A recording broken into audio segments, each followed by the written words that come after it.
I'm happy to have our panel today. I think lots of the discussions that we started having this morning were sort of leading into what we can do. So now we have lots of the people that can maybe answer some of the questions. Chatting with Marissa before, she said I was maybe going to go up and answer questions, but I waited for this panel, so that's good.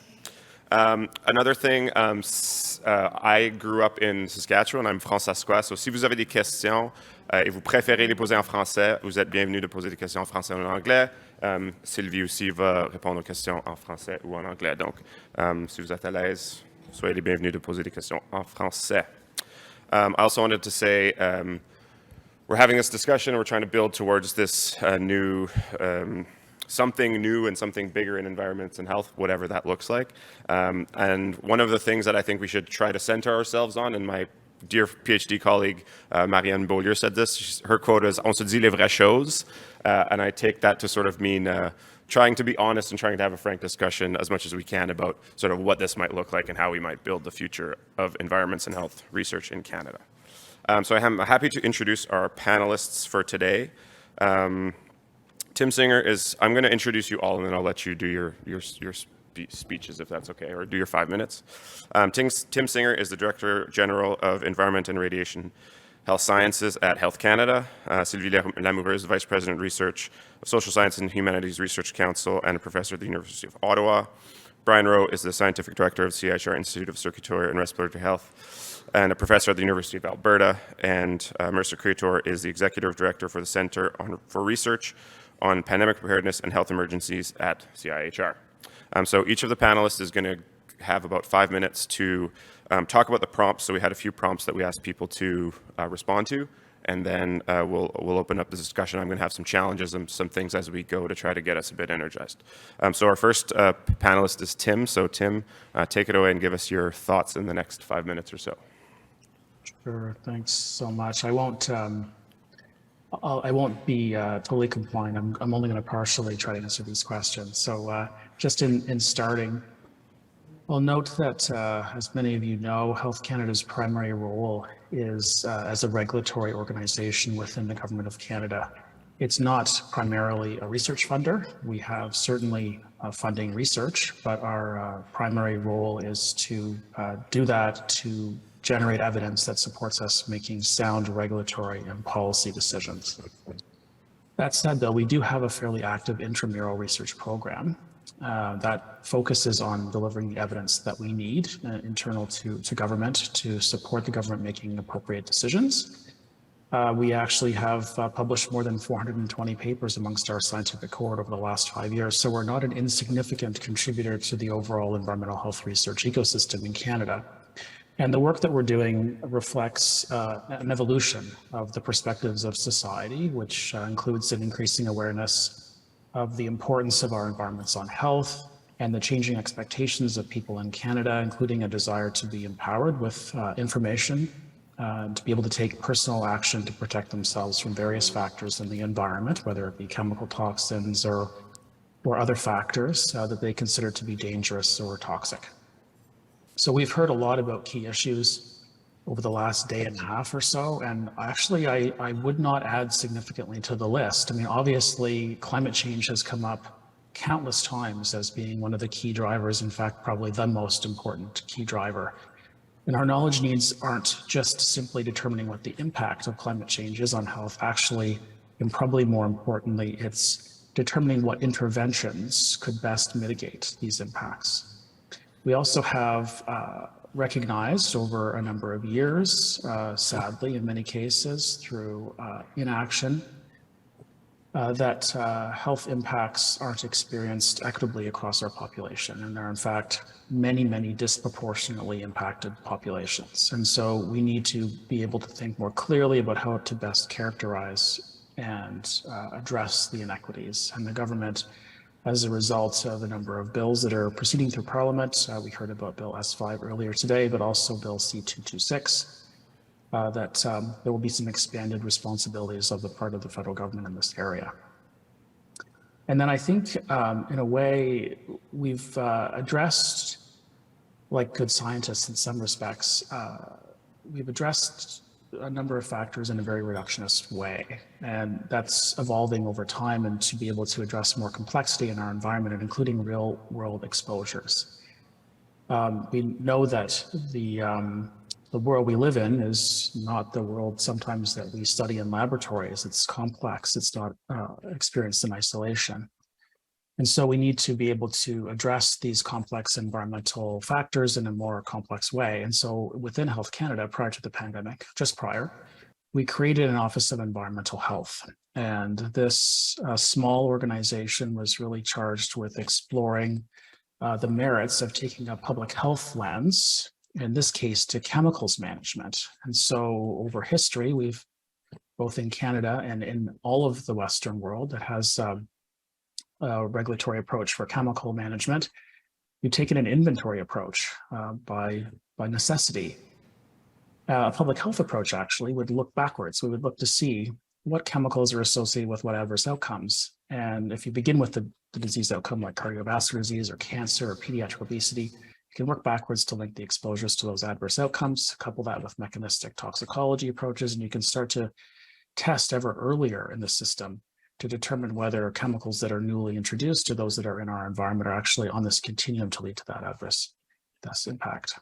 And so this is part of our overall shift to taking a systems approach where we're looking at the interplay of environmental and social and individual genetic and behavioral determinants of health. And we know that these interplay, these complex factors are actually what drives a lot of the time disease in the population. So if you think about people who live in substandard housing, they're exposed to certain chemicals for the purposes of disinfestation of pests. And so the asthma they experience, for example, is actually a function of multiple factors. And so you can't address those individual factors without recognizing that there are other factors involved that need to be addressed in parallel. So moving into the future, in our view, we know we have a ton of data. We do need to do a better job of data integration. I recognize that there are a number of research platforms, Canoe and Campath, where people have worked diligently over many years to try to make data integration a reality. And there's been some phenomenal work done. We just need to continue to do that. We need to ensure some level of sustainability with respect to these fundamental infrastructure. We also heard a lot over the last day or so about participatory research and citizen science, and I can assure that at Health Canada, we're also looking very seriously at how to be able to capitalize on the very important knowledge that these types of approach can bring.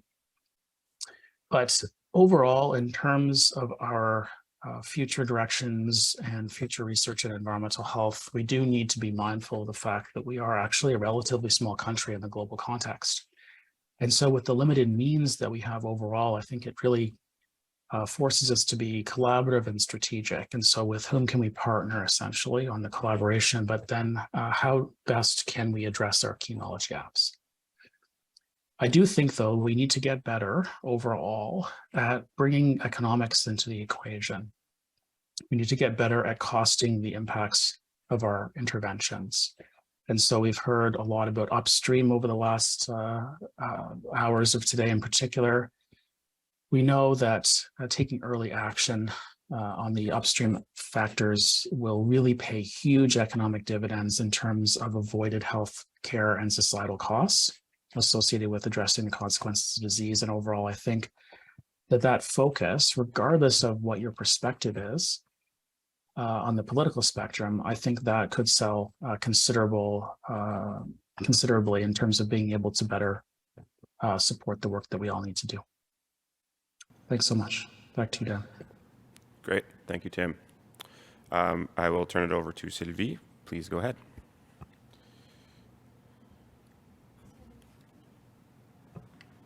Okay, I guess red means on rather than off. Merci beaucoup, Danielle. I'd like to thank Jeff for inviting me to be part of this panel today, and it's a pleasure to be speaking with Tim, Marissa, and Brian. Le CRSH, comme vous le savez, appuie une communauté de recherche en sciences humaines dynamique à travers le pays, qui comprend plus de 24 000 membres du corps professoral d'établissements postsecondaires, 68 000 étudiantes et étudiants de maîtrise à la maîtrise et 19 000 étudiantes et étudiantes au doctorat, sans oublier tous les stagiaires postdoctoraux. Il administre également une série de grands programmes institutionnels auxquels vous avez fait illusion ce matin, dont le NFREF, qui, pour le compte des 3 organismes subventionnaires, que ce soit NFREF, le programme des chaires, ou même le lead sur le programme TAPR, T-A-I-P-R, auquel vous avez fait référence ce matin aussi. On reconnaît de plus en plus, nous et les autres agences subventionnaires, que la recherche interdisciplinaire, qu'elle soit à l'échelle locale, nationale ou internationale, est la clé qui permet de comprendre les défis mondiaux et de mettre au point des solutions novatrices pour y répondre. As people are at the heart of both the challenges which confront us and their solutions that we've been discussing this morning, but more broadly, the social sciences and humanities have a key role to play in the research ecosystem, in funding research more widely as well. These disciplines tackle crucial questions, generating essential knowledge on human experience and societies, thus contributing insights on how collectively we can adapt and react to a world that is in increasingly rapid evolution. SSHRC is extremely proud of the work it does to help address global challenges, whether at the local or global scale, creating opportunities for the social sciences and humanities researchers and students. It funds work across disciplinary and geographic boundaries to find solutions. SSHRC is also looking to the future. Through the Imagining Canada's Future initiative, SSHRC has used foresight methods to identify key global challenges that could have a significant impact in Canada, then developed innovative knowledge mobilization activities that facilitate linkages and knowledge sharing between and across and among the academic, government, not-for-profit, community, and business sectors. Last month, it launched a unique Ideas Hub competition focused on global health and wellness systems, which was one of the 16 challenges identified in the 2018 Horizon Scanning Report. Climate change, environmental sustainability, public health are all excellent examples of these global challenges that we face. And we know that they cannot be tackled in isolation by geographers, by biologists, by economists, by doctors, medical specialists, immunologists, anyone. Only when the health sciences, natural sciences, and social sciences and humanities work together can we develop the policy strategies to bring about the necessary societal change. This is the lens that we've applied at SSHRC as we recently designed and launched a special call under the New Frontiers and Research Fund, better known as NFREF, and that is the International Initiative for Research on Climate Change Adaptation and Mitigation. It's a live competition that closes May 2nd, or in May, as it was mentioned this morning, and involves funding partners from Brazil, Germany, Norway, South Africa, Switzerland, the UK, and the USA. It leverages international expertise to tackle these global challenges caused by climate change. Successful project teams must be interdisciplinary. They have to incorporate expertise from across disciplines, as appropriate to their project, to develop the mitigation and adaptation strategies. They must include expertise in the social science and/or humanities to address enabling factors, such as effective governance, community capacity, communication, as well as geopolitical and economic security. L'importance des systèmes de connaissances autochtones est une autre dimension essentielle qui sert à façonner l'avenir de la recherche, notamment en ce qui concerne des enjeux complexes comme l'environnement et la santé. Le CRSH veille à ce que la recherche autochtone occupe une place prépondérante dans son orientation future. SSHRC has a long-standing commitment to supporting research by and within First Nations, Inuit, and Métis peoples.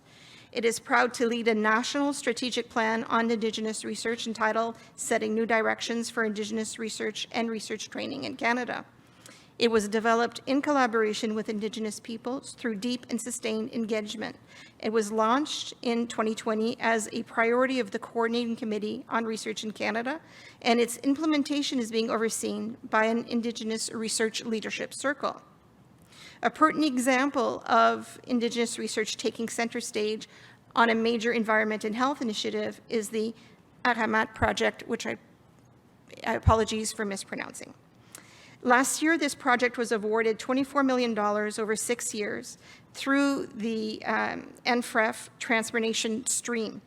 It features Indigenous-led research in biodiversity conservation and is studying its relationship to the health and well-being of Indigenous peoples worldwide. In this first-of-its-kind large-scale research project, Indigenous peoples are directly involved as experts on issues that affect their rights and communities.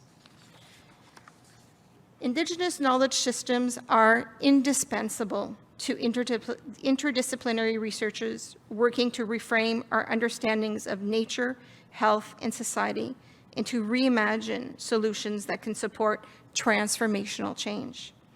These are a few examples of the many ways that SSHRC funding is either through our core or the tri-agency that we lead, is contributing to try to make healthier environments and improving human health for people the world over. I have tremendously appreciated being able to be here yesterday morning and for most of the day today, because the more that we can hear about the work that you're doing, the more we can then come to the table and perhaps better frame the funding programs that we are setting up for the future. So thank you very much. Merci, Sylvie. Brian. Thanks very much, Dan. It's a real pleasure to be here, and I'd like to thank the organizing committee for not inviting me initially. They invited Sharu Kaushik, the superstar, and she couldn't make it, so I'm the substitute. So I've had to learn about what Sharu wanted me to say. Anyway, we'd like to acknowledge the land the Ottawa region is seated in, the unceded, unsurrendered territory of the Algonquin and Anishinaabe Nation, and their presence here reaches back for many years. Obviously, it's important not just to acknowledge the land, but to recognize that Indigenous peoples, Métis, First Nations, and Inuit have been tremendously affected by climate change and environmental issues that affect their health. And so that resonates with CIHR, it resonates with our institute leads at Institute of Indigenous Peoples Health and across CIHR in issues like the Networks, Environments, and Indigenous Health Research Program that I talked about briefly yesterday. I have to preface this in saying that I don't have an announcement to make today on funding. We work on funding all the time. And all I can tell you is you should go to ResearchNet within the next 2 weeks to see if anything comes up. We can't give you any detailed information, so we'll talk in generalities here. So first thing is the Environment and Health Signature Initiative is a real example of how CIHR works. This was a Roadmap Accelerator Fund, what we refer to now as a multi-institute signature initiative. Many institutes I showed you yesterday on the slides contributed. The majority of our partnerships are with other institutes at CIHR. Sometimes CIHR has money available in certain pots that are that's designated. And Marissa will tell you about the Center for Research in Pandemic Preparedness and Health Emergencies. That is what we refer to now as a ring-fenced funding opportunity. So the money has to go into those areas. These strategic initiatives that we develop at CIHR are based on topics that are super important to everyone here, the community at large. So as you saw yesterday, we didn't have sufficient investment in EHSI. We developed EHSI. Thank you, Nancy, for all of your leadership in that area. And it was great to see you and get my slides corrected. Anyway, the point being that it's a person like Nancy who leads us forward in an area that she's an expert in, and other scientists say, that's important to my community as well. So cardiovascular, respiratory, critical care, that's my institute. If I don't do things for that group of scientists, then I'm going to get, my institute and my organization is going to be negatively impacted by social media, by complaints, by letters, all those kinds of things. So we have to think about our mandates. But in environments and health, our mandates are right there: cardiovascular, respiratory, critical care. So all that to say, EHSI is a great example of how the institutes work together. Another example is the Fort McMurray wildfire. I don't know, is anybody here involved in that research? No? Yeah, Jeff. So as you may recall, in May of 2016, the Fort McMurray wildfire came through the forest and into the city, largest evacuation of an urban center in Canada's history. And we put together, Ryan Perry, put your hand up, Ryan. Ryan was the institute lead for this, and Steve Robbins' group at the Institute of Cancer Research also contributed. We brought in partners. So we've talked a lot about partners. The Red Cross, the first time the Red Cross has ever collaborated with CIHR in its history. Think about that. We had Alberta Health and Wellness, Alberta Health Services, Alberta Innovates Health Solutions, Red Cross, CIHR, and we put together a $3.5 million investment for 7 funding opportunities over a 2-year period. The launch of that was within 6 months of the fire. Now, you'd think that's too long, right? The fire was in May. We launched the initiative, well, we funded the initiatives in November. But that's how things work. That was, at the time, Ryan, the fastest funding opportunity that had ever been launched at CIHR. So, again, it takes a little bit of time. This information that you give us is going to be very helpful for us moving forward. But that's an example of how the institutes can be nimble, and CIHR can be nimble, but we often need longer-term funding. And so I'll conclude by saying that we learned a lot about how to fund nimbly through things like emerging health threats, the collaboration in EHSI. And, you know, you've asked repeatedly, how do we get involved? How do we make a difference? If I don't say something about the Institute Advisory Board, Jen Gunning is going to give me a hard time, so I'm going to say that now. One way to get involved is to participate on panels. Another way to get involved is to be a member of the IABs. They have influence on what the institutes do.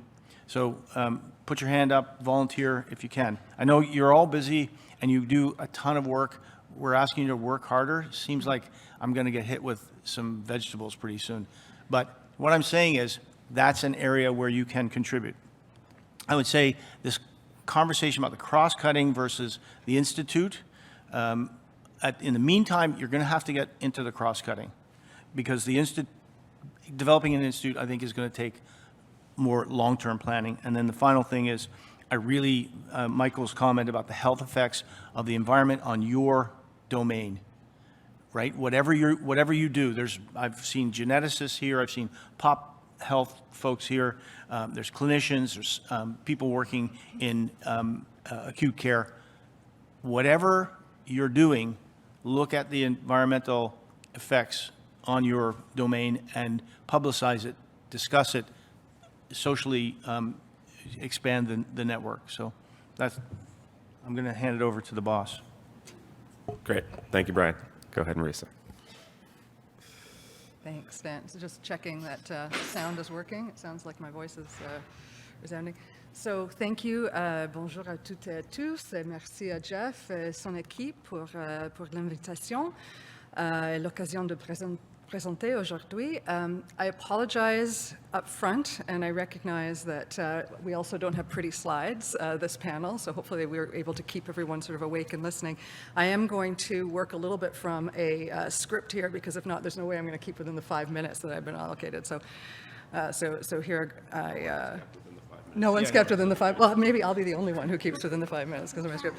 I do want to first mention that I am actually based, I work, live, and I'm raising my family in Toronto, not in Ottawa, which is Treaty 13 territory, and is located on the traditional territory of many nations, including the Mississaugas of the Credit, the Anishinaabe, the Wendat, the Haudenosaunee, and the Chippewa. And I'm very grateful to have the opportunity to, as I said, raise my family there. As was noted in the introduction, I'm currently the executive director of the new Center for Research on Pandemic Preparedness and Health Emergencies, which is housed at CIHR. And we use that terminology very intentionally because the new center is supposed to play a cross-federal government resource role and be housed at CIHR. And I'm going to come back to that in a moment. But before taking on this new role, I was at IPPH, which is where I think I know many of the folks in this room from as the associate director. And it was actually my privilege stepping in with Stephen Hoffman after Nancy and Erica moved on to be able to basically be the custodian of the EHSI that had already been launched. And it was really a privilege to get to know many of the folks and the teams that were funded through that initiative.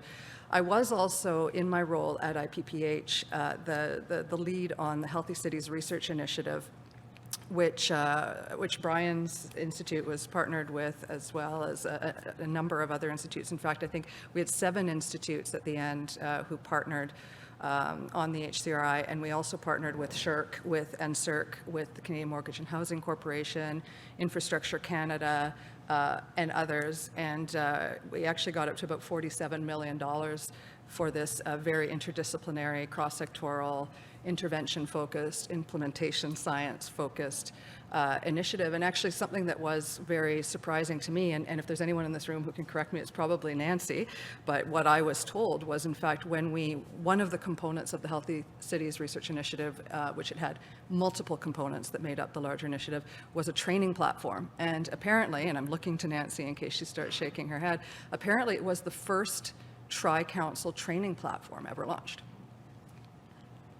Yeah, okay, I don't see her wildly, so this is what I was told. Not that there weren't partnerships, but as a platform. So the reason why I'm sort of mentioning these different prior experiences is that my comments today are reflecting not just my current role, but also some of the lessons learned and insights from my experiences at IPPH as well, particularly with some of those initiatives.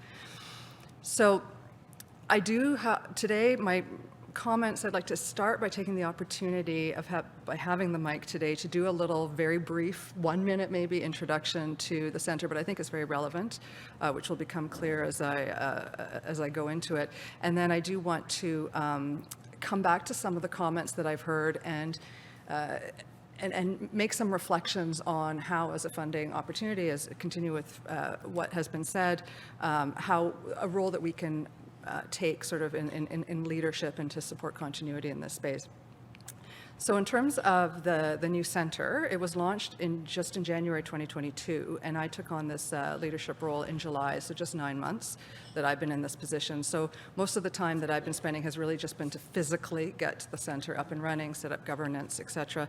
But also, of course, we've been on the hot seat at CIHR to continue the research response around COVID, post-COVID condition, and of course MPOX earlier or later last year. So the center mandate the center was set up with the overarching goal of helping to ensure that Canada has an emergency-ready health research system in place. It was established to protect the health of all Canadians by developing and mobilizing health research for pandemic and health emergency preparedness, prevention, response, and recovery, so across the 4 pillars. And it also has the mandate, as does all of CIHR, to cover the 3 areas of research, capacity building, and knowledge mobilization. So,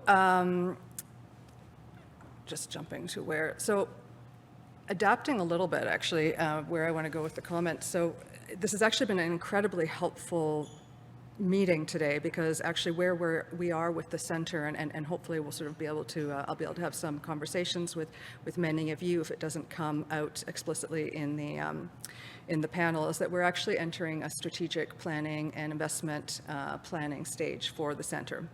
So I really do look forward to continuing this conversation. Coming to speak, though, to this group, really, when Jeff shared the information about this summit, really seemed like a no-brainer, and it's just been made even more evident listening to the conversations over the last day and a half, since we know that population and public health, pandemic preparedness, and health emergency research and environmental health obviously overlap and share core characteristics of being complex, interdisciplinary, whole of society, intergenerational challenges that require solutions that reflect that. Trevor talked about complexity science, Samira talked about systems approaches and One Health, and all of these, are, of course, are incredibly relevant to pandemic and health emergencies. That's where we see co-benefits that could emerge from the center, such as mine and an Institute of Environmental Health working together to tackle what is essentially also a collective action problem. So what can research funders like CIHR do, and organizations within CIHR such as the center do? We could work with EHSI researchers and others, as you have clearly identified critical research specifications that are required to tackle this, which include, among others, the following 5 areas where we could show some leadership. One is, of course, the strong need for interdisciplinary teams that have expertise across human, animal, and environmental health, including science, political science. We talked about social sciences. Tim mentioned economics. But interdisciplinary teams are hard to engineer in the moment for a single project, as we have also seen with COVID. And the most value comes if we invest long-term in setting up these interdisciplinary teams to build and mature. We also know that when you're in the midst of an emergency and an urgent health threat, you need to act. And so we have also learned that intervention-focused research is required, implementation science approaches, solution-focused research, realist approaches, and community-based and community-led approaches, as we've heard a lot about at this meeting as well. Of course, this brings us to training. So a third component is that we can invest in training interdisciplinary teams. I just mentioned the Tri-Council training platform that we led through Healthy Cities. We need more of those. We recognize this. And these Tri-Council training opportunities need to also focus on intervention research, implementation science, and building capacity where there may be gaps.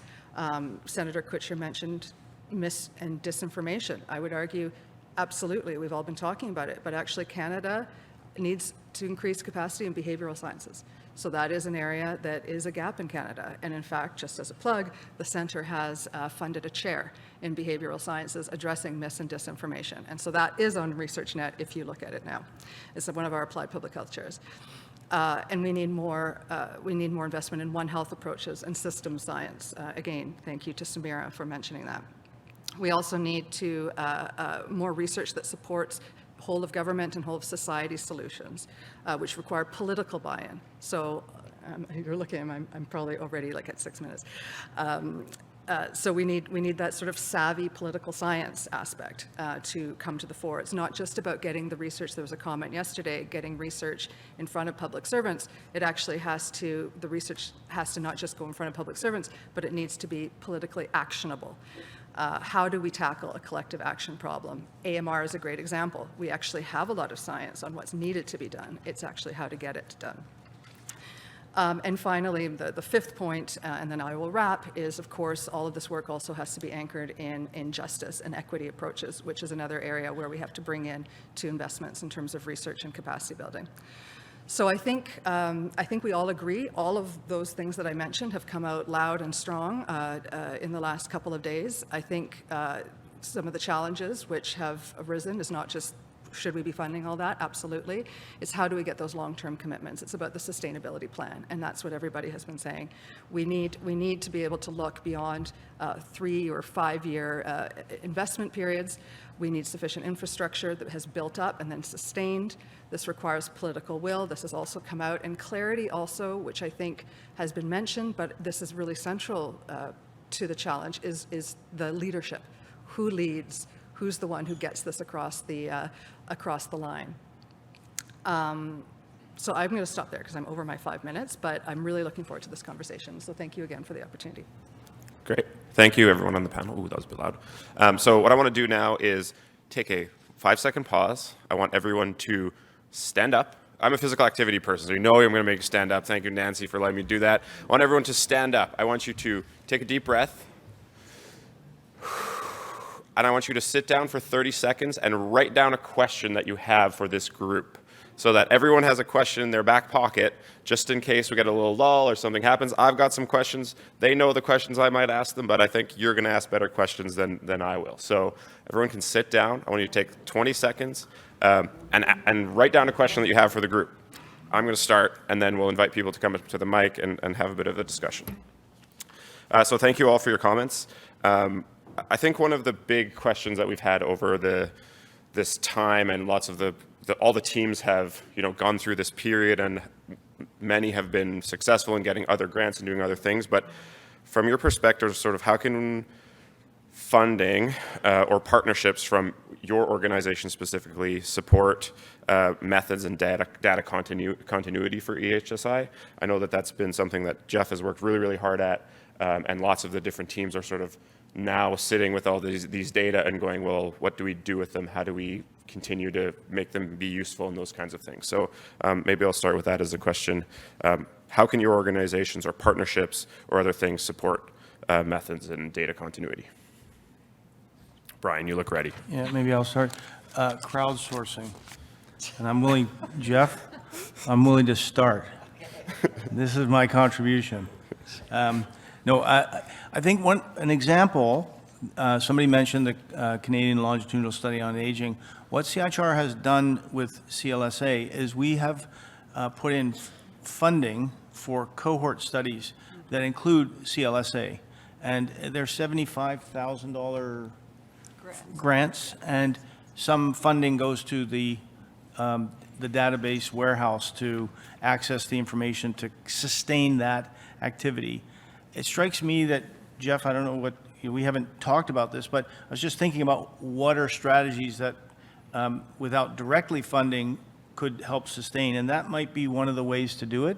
The CLSA funding opportunities come along almost annually. They've been very successful. There's a lot of competition, application pressure, and many institutes could see themselves contributing to that. So that might be a sustainability opportunity. And again, I think, like I said, check ResearchNet in a couple of weeks, or daily, for that matter. There are opportunities. I mean, it's very difficult for CIHR to fund directly. So we're highly criticized because we give 5-year grants. But I'm going to challenge you. Put your hand up if the grant that we gave you did not help you. Right. So it's better than nothing. If you don't want the money, we'll stop funding. I don't know what we'd do with it. But so the point is, that was the best thing at the time for us. Now, sustainability, we're always criticized for that. And we have a policy of, in general, not directly funding. So we can't go to Canoe or one of the groups here and say, you know what, we really like what your poster said, here's another $1 million. That's just not how it works. We put together funding opportunities where everybody can see themselves, and then you compete. For, better or worse, that is the model. So we're trying to find ways of saying, there's a few groups that could do this work, they compete for this, but that work will continue. So I don't know if that made sense. Good. But. Thank you. Marisa? Are you going to leave your $20 there? Because I need a cab home.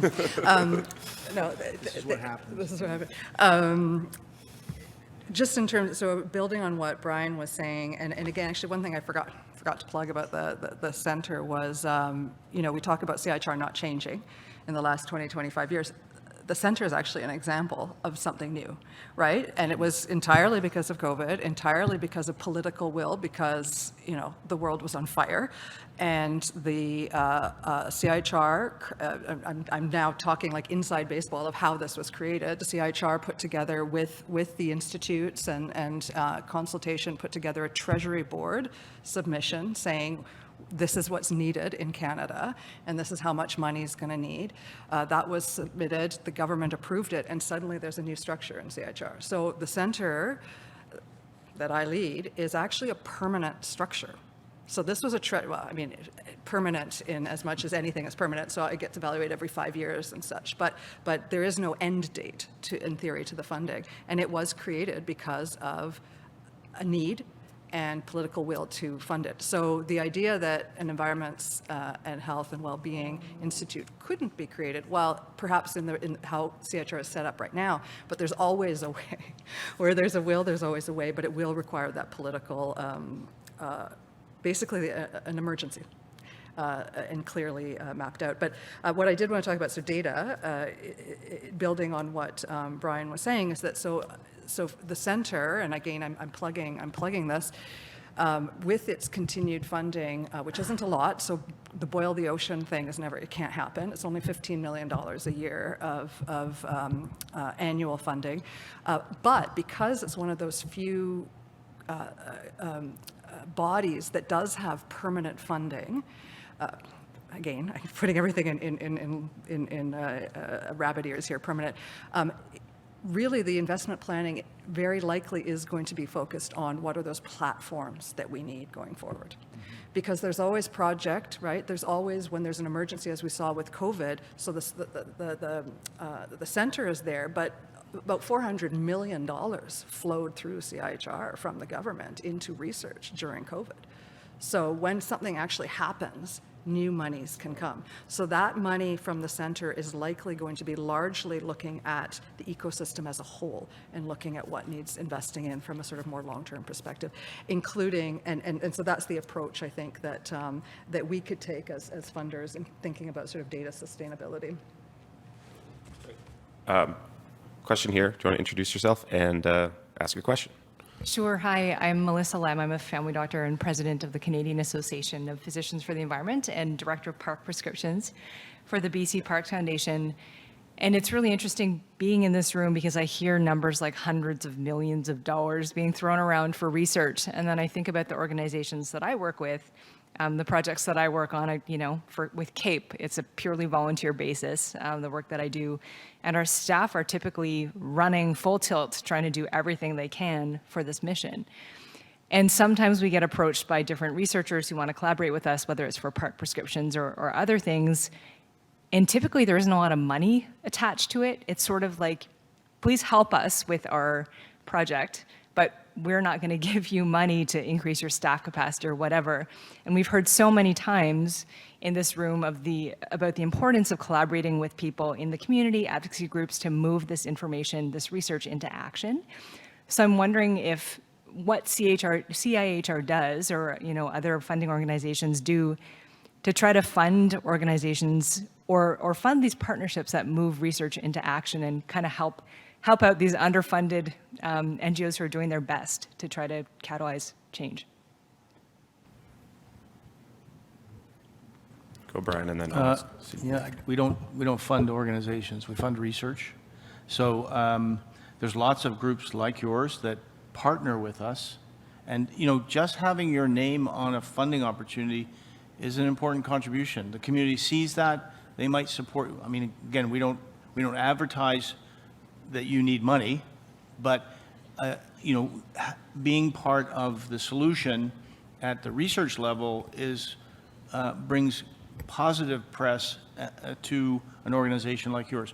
We wouldn't fund that, but just parenthetically, in the Indigenous community and in other communities, it used to be that you had to be attached to a university to get the money, and then the money then has some overhead associated with it, and perhaps funding for an administrator. That group is expanding over time because the Indigenous community has forced us to reflect upon how we allocate funding to community organizations.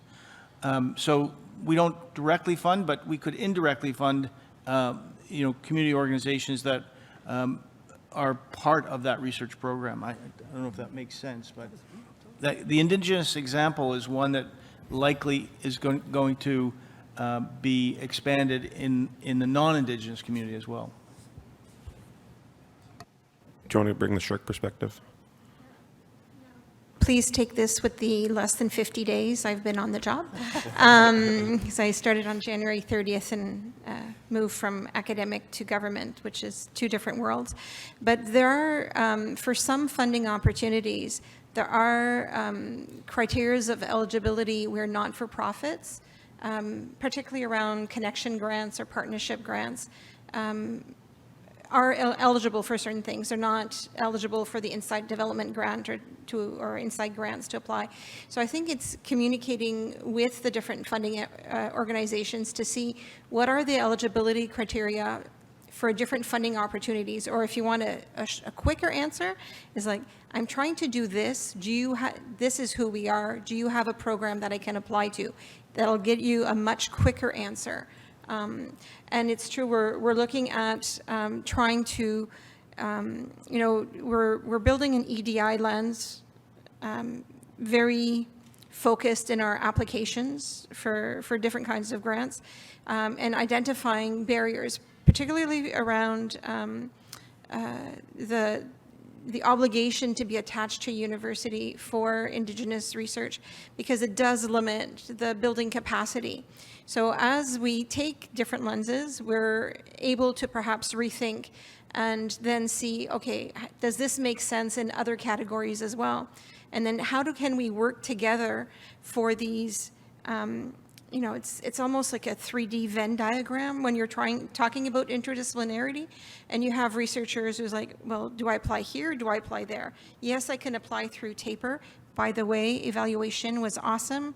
We're extending a third year to that pilot project so that we can make it permanent. So recommendations are going to councils around that. But it's looking at that, looking at what is your data management plan? You have to tell us what you're going to do. How are you going to make this data accessible? So including those things, perhaps, all of the data that I did as a language policy person, where does it sit? Nobody asked me for the past 15 years what I was going to do with that. But asking researchers to think ahead about those things, I think is reframing. And there's a shift in the landscape. I used to get these beautiful rejection letters that said, sorry, your research is too applied. Apply to the Ministry of Education, or you apply to this. You're trying to change people's lives through how we teach in schools and universities, how we're allowing people to go beyond the silos. So for organizations such as yourselves, I think it's contacting the funding agencies, getting them to know you, and asking them, I'm trying to do this communication thing. Oh, connection grant might work. Maybe it's more here, maybe it's more there, but if we know who you are and what you're trying to do, we might be able to find the funding opportunity for you. At the very least, you're seeding ideas about where we should be developing our funding opportunities in the future. Great, thanks. Sarah, I see you're trying to interject and jump in there, so go for it. Just a quick one. Brian and Marisa, if an organization like HAPE was partnering with a funded research grant, would it be an eligible expense for the researchers who receive that grant to transfer money from their institution to CAPE, for example? Yeah, I would think so. I was just going to say that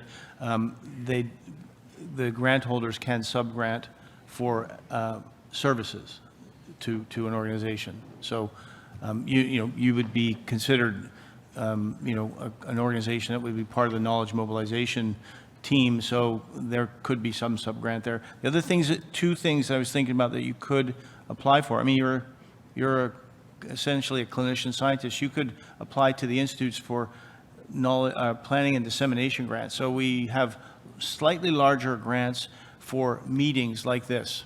And we just had, we've held them in Fort McMurray, in the Wood Buffalo area for the Fort McMurray wildfire.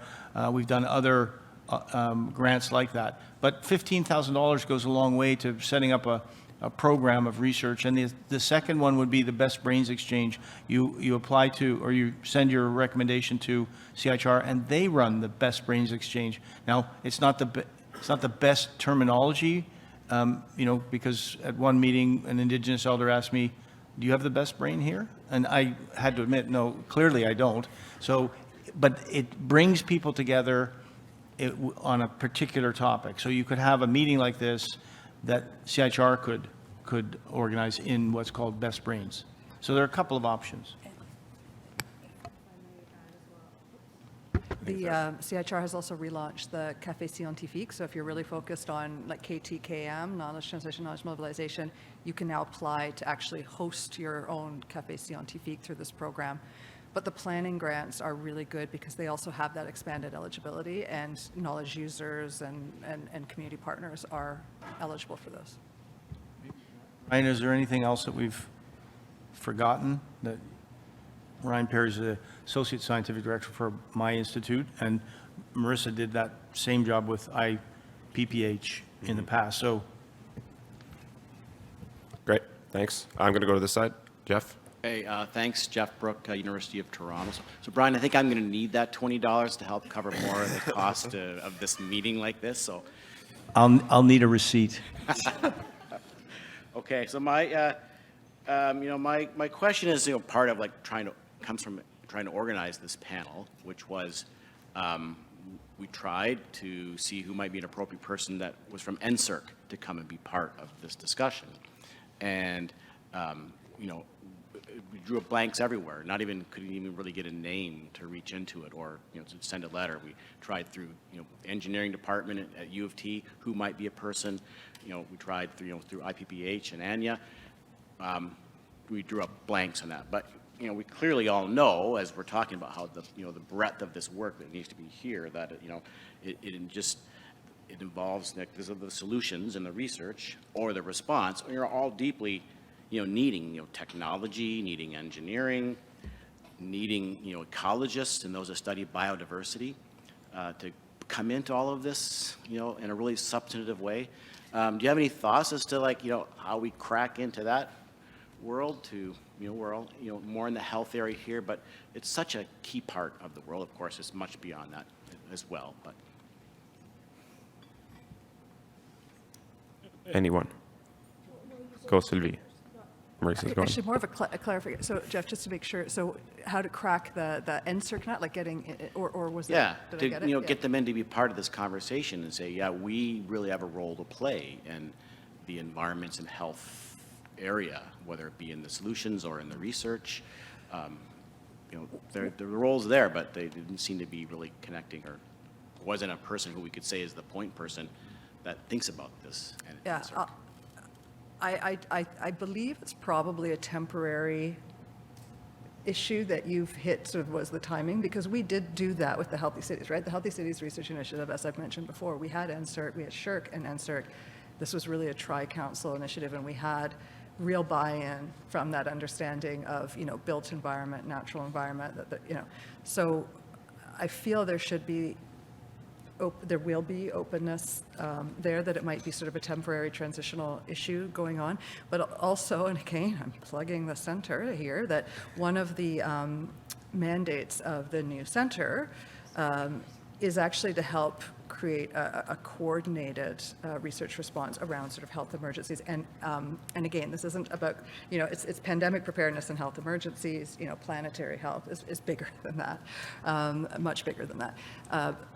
But we do have a steering committee, which includes 16 organizations from across federal government, and then also includes the granting councils to it. So that's a model, right? Which I would assume that if something around planetary health is that kind of government engagement committee would be really useful.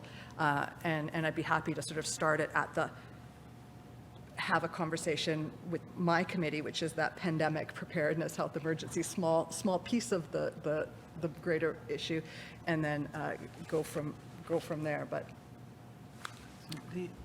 The agencies, though, have a committee where CIHR, SHRC, NSERC get together. I don't know what presidents, yeah. the presidents get together, and so and in fact, we're having more meetings with SHRC, NSERC, other funders being brought into Science Council, which is a monthly meeting of the scientific directors and the executive leadership team at CIHR. So there's a recognition that we need to work together more often. I don't know the mechanism, but that exists. And it's not just at the not just at the president's level, the vice president research programs, we have monthly meetings. And it was great. My first week, the vice president, Christian Baron, reached out to me. Marc Fortin reached out to me and said, we need to talk because we need to work together. So it's definitely there. And it's the idea also not just waiting for huge things to happen, but reaching out to say, you know, we're doing this funding initiative. Would you like to partner with us? Perhaps provide some funds to try to get a social sciences, humanities focus to this. So look at websites in about a couple of months and you'll see stuff that I can't say come to fruition. You know, it's sort of along the same lines, but there is that discussion. So there's the tri-agency focus, you know, where we're given money, but we also answer to 2 different ministers.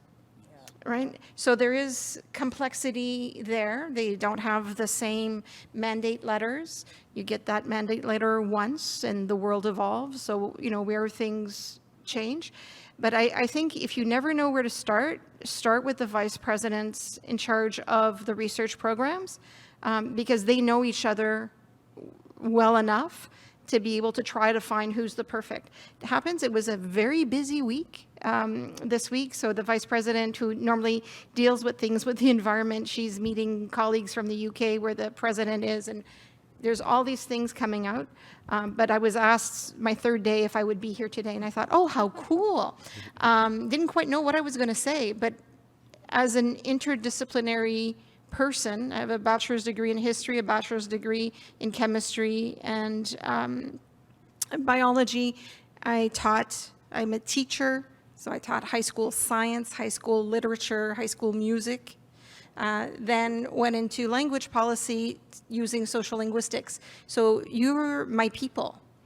Because at the end of the day, I don't teach students, I teach people. So understanding where everything is. And from a personal perspective, when I go see my family doctor and, you know, try to explain things, I said, you need to know that I grew up in Sudbury, Ontario, before the super stack. And they say, okay, we only have 10 minutes. But that's a very important part of the discussion, is knowing I haven't lived in Ottawa my whole life. I'm allergic to everything in Ottawa. But how do you get people? So then as a pedagogue, what do we do then in schools? So Quebec announced yesterday they're rethinking the science curriculum to add things on the environment. But how are they linking the environment with people? How are we getting from the ego to the echo? What does it mean for university programs? So we're seeing huge environmental humanities push, animal studies push, food studies, all of these are coming up. But how do we get the people to talk together? What do we see now as the progression in training, and what do we expect from people when we hire them in government to work at funding agencies to see beyond the silos of disciplines, to see how we affect and can affect the future of the planet, not just humanity? Great, thank you. We have about 5 minutes left, which maybe isn't going to give us, I am going to go there, maybe isn't going to give us enough time for a wrap up, but I'll get maybe one more question, 2 more questions, depending on responses. And then we have these lovely people in the room, so you can choose to throw tomatoes at them over lunch or have a chat and talk more about this. So go ahead. Hello, my name is Carlos Sanchez. I'm a second-year PhD student at the University of Toronto, and I would like to share a comment in my capacity as a trainee from the Shared Future Research Project, and also a question. And so my comment about capacity development, especially after going 5 years with a Shared Future, is that I became very interested in weaving together Indigenous and Western knowledge systems in the context of ecological public health. But then in the context of specific universities and academic institutions, sometimes I find that it can be challenging to connect with Indigenous faculty members because there are not enough Indigenous faculty members. This is one of the huge challenges that I have noticed in my training, even though that the University of Toronto is leading the Wakabanes Bryce Institute of Indigenous Health, but also looking at Western theories that do not rely on a binary between humans and nature. We're seeing many developments, for example, with new materialisms, with the relational turn in sustainability sciences, with the ontological turn in anthropology and other social sciences that do not rely on this separation, that try to work from a perspective of a relational ontology. But those types of perspectives, I'm not really seeing them that much in the context of environmental health, whereas I think there could be promising initiatives. So those are some of the challenges that I am finding right now in my journey as a PhD student. And regarding my question, what I wanted to say is that I wanted to ask the senator for bringing forward the concerns about graduate students and the limited ability that we have for getting a living wage, and those of us who have earned awards are lucky, but for example, students with families, international students have less opportunities. So I was just wondering if you can tell us anything about next steps that you have to support both graduate students and postdoctoral fellows. Thank you so much. Well, I think we all recognize that the graduate studentships are insufficient to give graduate students a living wage, and there has been work done on this. Obviously, we can do better. We need to do better. But there are other ways that students can get funding. So, for example, in a lot of our network grants, they have capacity development programs embedded within the overall funding. So we fund, say, a network in heart failure. That group is going to have capacity development as one of their cross-cutting themes, and that's another way for students to get funding. The health research training platforms. There are 2.4 million over 6 years, so around 400,000 a year for 6 years. They have been launched, and there are more going to be launched, so this would be an opportunity.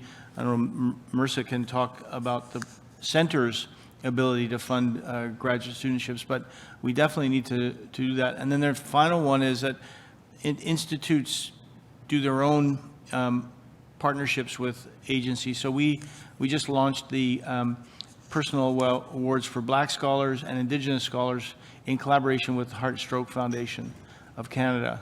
They're going to run the competition. I think Brain Canada was involved with both of them as well. So 3 partners getting together to fund unique personnel awards. And I mean, it's not perfect, but we recognize the importance of graduate students and their funding. I don't know, you want to comment on? I echo everything that Brian was saying, but I think it still doesn't address necessarily the fact that the set wage is still lower than it should be. But I do believe that was flagged in the recent report, right, the Bouchard report. And so again, Brian and myself, the funding opportunities, we don't set necessarily the amount. We make the opportunities go out there, but then CIHR and the Tri-Council have those set wages. So hopefully that will be something that's addressed in this as a result of the report. We agree. Great, thank you. Let's do one last quick question. It must be a question, it cannot be a comment question. So please take 1 minute to reformulate as a question. I think I'll go there because I think you were waiting a bit longer. So I have a question, and it's quick. It's really, really valuable for the 3 councils to work together. I think that's fantastic. However, we're losing a lot because we don't have formal ways of interacting with colleagues in Health Canada or Climate and Environment Change Canada. We can't give them money. They're very valuable contributors to some of our projects, especially ours. But it's goodwill. I mean, there has to be a way that the councils can interact with some of these Health Canada, Environment and Climate Change Canada, maybe Public Health Agency. Somehow there has to be a bigger picture that's beyond the simple, let's get 3 councils together. Sounds like Tim could answer that. That's why I wanted to ask it while Tim was still here. So I can say that there are some restrictions on the ability for government scientists, public servants to directly accept funding from the Tri-Council organizations, but there's nothing that prevents us from working in kind and collaboration, and there's dozens and dozens and dozens of examples of us doing that over the last 40 years in various formations of, that the funding agencies have taken over that span of time. So if you're doing work that intersects with an area of interest for us, an area of policy importance, then we should talk because there are probably opportunities for us to collaborate. Doesn't necessarily mean that money will move between organizations, but we've demonstrated repeatedly that that's not necessary to ensure that we're able to capitalize off the collaboration, the meeting of minds, and the emerging of intellect. Not sure if that addresses your question, but that's, I think, where As you it's probably valuable. know, because you probably approved some of the papers, we do collaborate with people that are under you. But there's no way of building things together that are concrete for them also. Go ahead, Marisa. That's also relevant to the comment that I made to Jeff about, so I think we do that on specific topics, right? So you have sort of intergovernmental working groups on specific, AMR or, et cetera, and those are great tables to go to.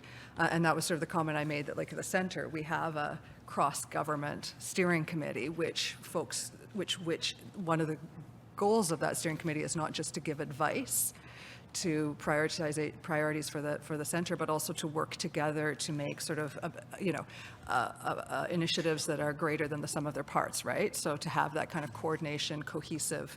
But you're right, they're topic specific. It's not just sort of like a standing committee. Yeah. Brian, final thoughts? Well, I was just going to say that we've recently discovered Tim and his team, and it's been remarkable to see. You function, Tim, almost like the NIH model, where there's intramural and extramural funding. Most of our funding would be considered extramural. So if people come to us and say, we want you to do this research as an institute, we don't generally do that. Whereas at the NIH and with Tim, with your group, you can actually take that on as a program. I think it's a great model, and kudos to you and your team. Remarkable accomplishments, and as you say, very productive, doing science that advises the government, and it's just critically important. Great. Thank you very much, everyone. Give a round of applause to the panel. Really appreciate the candor in the discussion, and I'll let Reza give you your instructions. Thank you, everyone.